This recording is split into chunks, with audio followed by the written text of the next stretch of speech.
حدث، حدث دو طرح کا ہے، حدث یا حدث ایک اصغر ہے ایک اکبر ہے.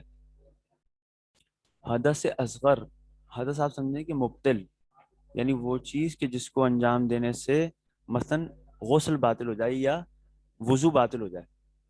اگر یہ مبتلات وضو میں سے ہو، مثلا پیشاب، لیٹرین، یا ریح کا خارج ہونا، معدے کی جو ہوا ہوتی ہے مثلا اس کا نکلنا مقد سے، یہ تین، یہ کیونکہ وضو کے بطلان کا سبب بنتے ہیں، ان کو حدث اصغر کہا جاتا ہے. اس کے مقابلے میں ہوتا ہے حدث اکبر. حدث اکبر کیا ہے؟ حدث اکبر وہ چیزیں کہ جن کی وجہ سے، یعنی ایسی چیز انسان سے رونما ہو، انجام پائے کہ جس سے اس کا غسل ٹوٹ جائے، اس کے اوپر غسل واجب ہو جائے. یعنی پہلے اس نے غسل کیا تو غسل ٹوٹ گیا، اب اس دوبارہ سے اس پر غسل واجب ہو جائے. جی اب پڑھیے گا اس کو شروع سے فرقان. جب بھی غسل کے درمیان حد سے اصغر حدث ہے صادر یہ، ہو، مثلا حدث نہیں پیشاب کریں، حدث. حدث سے اصغر صادر ہو مثلا پیشاب کریں ہم، تو غسل باطل نہیں ہوتا، اور جی ضروری نہیں کہ غسل کو دوبارہ شروع کرے ہم، بلکہ اس کو جاری رکھے. لیکن اگر غسل جنابت ہو یا غسل اس کی نماز اور ان اعمال کے لیے کافی نہیں ہے جن میں حدث اصغر سے طہارت شرط ہے. ہم. یہ کہہ رہے ہیں اگر حدث اصغر، مثلا انسان کے اوپر غسل واجب ہوا تھا، غسل کر رہا تھا، غسل کرنے کے درمیان چہرہ اور گردن، مثلا اس نے سر اور گردن دھو لیا، دائیں حصہ دھوتا، حدث اصغر اس سے صادر ہو گیا. مثلا کیا؟ مثلا اس نے پیشاب کر لیا وہیں باتھ روم میں بالفرض، یا کہ اس کی ریح خارج ہو گئی نہاتے ہوئے، ٹھیک ہے. اس صورت میں حدث اصغر صادر ہونے سے اس کا غسل باطل نہیں ہوا، غسل اپنی جگہ پر ٹھیک ہے، اور ضرورت بھی نہیں کہ اس لیے دوبارہ سے اپنا غسل شروع کرے، بلکہ اسی غسل کو کنٹینیو کرے گا. لیکن اگر غسل جنابت کر رہا ہو، ٹھیک ہے، مثلا منی خارج ہوئی تھی اس سے، اس لیے اس کے اوپر غسل واجب ہوا تھا. اب جب یہ غسل جنابت کر رہا ہے تو یہ غسل اس کی نماز اور ان کے اعمال کے لیے کافی نہیں ہے. یعنی کیا؟ یعنی غسل پورا کرے گا، اور غسل جنابت کے لیے یہ حکم ہے کہ انسان اس غسل جنابت کو انجام دینے کے بعد اگر غسل جنابت سے واجب ہوا ہو تو یہ بغیر وضو کی نماز پڑھے گا، وضو نہیں کرے گا یہ، ٹھیک ہے. لیکن اگر غسل جنابت کے درمیان حدث اصغر صادر ہو جاتا ہے، اس صورت میں اس شخص کو نماز کے لیے وضو کرنا ضروری ہے. اب یہ غسل کافی نہیں ہوگا، اور تمام وہ اعمال کی جن کے لیے طہارت شرط ہے، یعنی وضو شرط ہے، وہاں پر اس کو وضو کرنا پڑے گا، اور اس کا یہ غسل جو کافی نہیں ہوا. جی سبتین، سبتین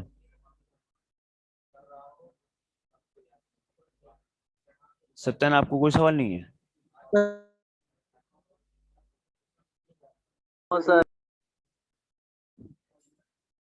سبتین اگر آپ کو کوئی سوال ہے تو اپنا مائک کھول کر آپ سوال پوچھ سکتے ہیں. سر اگر ایک مدت کے بعد نماز پڑھنی ہو تو پھر وضو کرے یا نہیں کرے؟ اگر وہ غسل کیا تھا اور غسل کے درمیان اس سے کوئی حدث اصغر صادر ہوا ہے تو یہ وضو کر کے ہی نماز پڑھے گا، چاہے فوراً پڑھے چاہے فاصلے سے پڑھے. اور اگر غسل جنابت کر رہا تھا اور کوئی غسل کے درمیان کوئی حدث اصغر صادر نہیں ہوا، اور غسل انجام دینے کے بعد بھی کوئی حدث اصغر صادر نہیں ہوا ہے، تو چاہے جب تک اس سے حدث اصغر صادر نہیں ہو رہا ہے تب تک یہ اس غسل کے ساتھ نماز پڑھ سکتا ہے. ٹھیک ہے صادق؟ اوکے سر، ہر نماز پڑھ سکتے ہیں، صرف ایک نماز پڑھ نہیں نہیں، سکتے ہیں؟ ہر نماز پڑھ سکتا ہے جب تک کوئی مبتلا وضو انجام نہ پا جائے. سبتان آپ کو ظاہر کوئی سوال نہیں ہے؟ کوئی اور بھی برادر کوئی سوال پوچھنا چاہ رہے تھے؟ سر ہم یہی پوچھنا رہے لیکن وہ صادق نے پوچھ لیا. صحیح صحیح، ٹھیک ہے.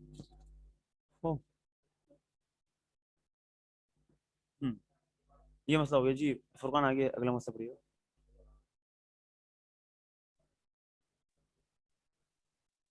جس سب کی نیت سے ایک غسل بجل آئے تو وہ سب کے لیے کافی ہے، اور اگر ان میں غسل جنابت بھی ہو اور اسی کی نیت سے غسل کیا جائے تو بقیہ غسلوں کے لیے کافی ہوگا، اگرچہ احتیاط مستحب یہ ہے کہ ان سب کی نیت کر لی. وجاہت آپ کو جواب مل جائے گا یہاں پر. آپ ظاہراً یہ سوال پوچھ رہے تھے کہ انسان کے اوپر اگر کئی غسل واجب ہوں. سر ہم ہی پوچھ رہے تھے، آپ ہی پوچھ رہے تھے؟ اچھا.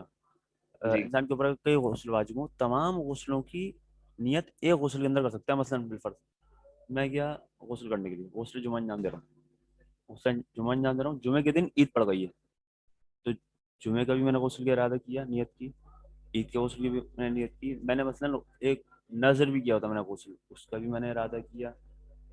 اور اسی طرح سے